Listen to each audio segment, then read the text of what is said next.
Alright guys, it's been since December of 2020 since I've done this, as it's now time to recap the 2024 NAFL season, as in Anthony's Eastern Conference, the Washington Stars won it at 12-6, the New York Towers made in as a wild card at 11-7, even though they allowed a lot more points than they scored. Then the Boston Luck went 7-11, the St. Juan Islanders went 7-11 as well, and the Toronto Huskies went 5-13 after they let their starting quarterback go, who went on to another team. And the St. Louis Archers, as like the most dominant team in the league, once again won their division. And the Pittsburgh Drillers, at 11-7, the defending champs, just barely snuck into the playoffs as they struggled early in the year, but they managed to make the comeback. The Green Bay Chiefs regressed at 9-9. The Louisville Colonels improved to 9-9, but once again, they had a strong start but finished with a 500 record. They just can't ever get anything right for them. And the St. Louis Cardinals regressed mightily after going 13-5 last year. They went 6-12 this year as their defense collapsed. Then in the Southern Division, sorry for my mic sound bad earlier. Somehow the computer set up my webcam to be the main mic instead of my main mic. But anyways, the Orlando Galaxy won it at 10-8. I believe this is the first time they made the playoffs, even though they played terrible. Look at the Dallas Bulldogs.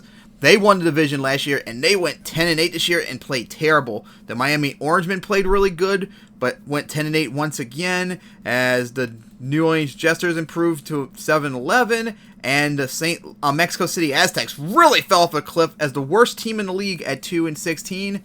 The Santa Clara Gold Rushers went 13-5 and got the second seed, having their best season, I believe, in their franchise history. The Phoenix Cactus almost made the playoffs at 10-8. The Las Vegas Dice almost made the playoffs at 10-8 as well. The Oakland Oats regressed as they went 8-10. And the Los Angeles Wings, LA Wings, remember they went 14-4 last year? Nope, 8-10 this year. Then in my division, the Jacksonville Steamboats won their division at 12-6, and the Buffalo Bronx made into the wild card as 12-6. This is the first time both teams made the playoffs, as the Richmond Panthers got worse as they went 9-9. The Philadelphia Americans finished around the same, 7-11. And the Montreal Saints last year, who won the division at 9-9, this year they bombed out to 5-13. Then the Wichita Thunder, who just made to the playoffs last year, went 15-3 this year, the best record in the league and the number one offense possibly all time in NAFL. They put up 640 points. Insane. As the San Antonio Steers just missed the playoffs at 11-7, with the Memphis Jets improving to 9-9. The Chicago Wolves regressed to 6-11-1, and the Detroit Drivers regressed big time as they went 6-12 after they went 9-8-1 last year. Then the Baltimore Knights won the division at 14-4 with the second best offense in the league, probably the second best all-time in the league, with just one less point than Wichita had to tie it. And the Cuban Patriots made the playoffs. The wildcard played really good at 12-5-1. The Tampa Zephyrs, who won the division last year, couldn't this time. They played better, but it wasn't enough to get in the playoffs. They actually had a really strong start, but then they shat the bed near the end of the year.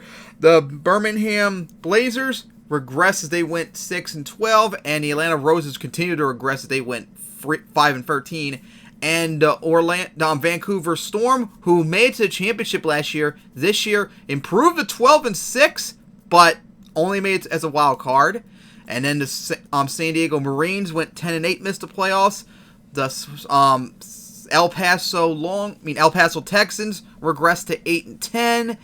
The Denver Rollers improved to 7-11, and the Minnesota Raccoons finished 3-15. Terrible year they had. So, of course, in the playoffs, the Pittsburgh Drillers, the defending champs, played the Washington Stars in the wildcard round, and Washington destroyed Pittsburgh 35-17 in a stunner to dethrone them. And New York Towers visited the Orlando Galaxy, and New York won in a defensive struggle 10-3 with no points scored in this fourth quarter.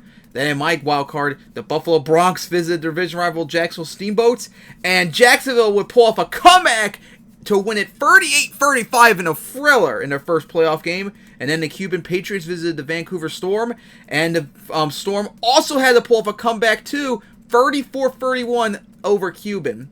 So in the divisional round, the Stars visited Santa Clara Gold Rushers, and Santa Clara won it 28-18 to make it to the conference championship for the first time ever.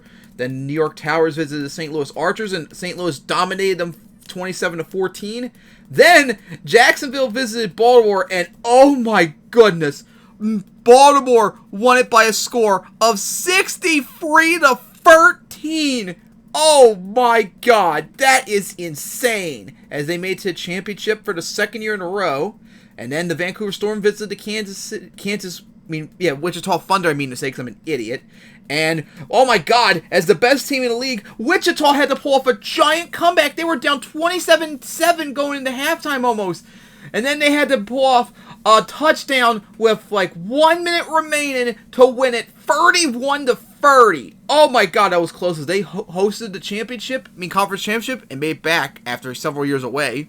So the conference championships, the Santa Clara Gold Rushers at the St. Louis Archers. St. Louis won it 27-19 to make it to their fourth championship appearance. And meanwhile, in my conference, the Baltimore Knights visited the Wichita Thunder, and the Thunder dominated in the second half to win it 41-34 to make it to the championship for, I believe, maybe the second time ever. So, the 2024 NAFL Championship was the St. Louis Archers trying to make it title number 4, going up against the Wichita Thunder, who's trying to get their first title. A battle between St. Louis with the number 1 defense against Wichita with the number 1 offensive probably of all time. Going into the third quarter, it was tied up. Well, St. Louis was leading 13-10. Then Wichita tied it up. But unfortunately, after that, St. Louis went on to score 21 unanswered points and a mercy touchdown Wichita got. Ended the game with St. Louis winning it 34-20 to clinch their 4th title in league history and their first one since 2022. They've won 4 of the last 6 titles. No, 4 of the last 5. With last year being the one they didn't make it to the championship, so they almost 5-peated. Wow. And they've won the first half of the titles. Half of the league's titles belong to St. Louis, as they are just an unstoppable dynasty. And it hurts once again, another year. I still haven't gotten the feeling of my league having a title. Anthony's league is 8-0 still. And at the first half year, it looked like I was going to dominate easily because I had all the best teams once again. But unfortunately, Anthony's teams got strong when they needed to. And Omerito Anthony, your league has once again 8-0 in the championship. Enjoy your title for the 8th in a row. Just you wait one day, I will finally get that win. And I can't wait. So congratulations to the St. Louis Archers, their 4th title in 5 years, as they are the team of the 2020s, the team of the NAFL.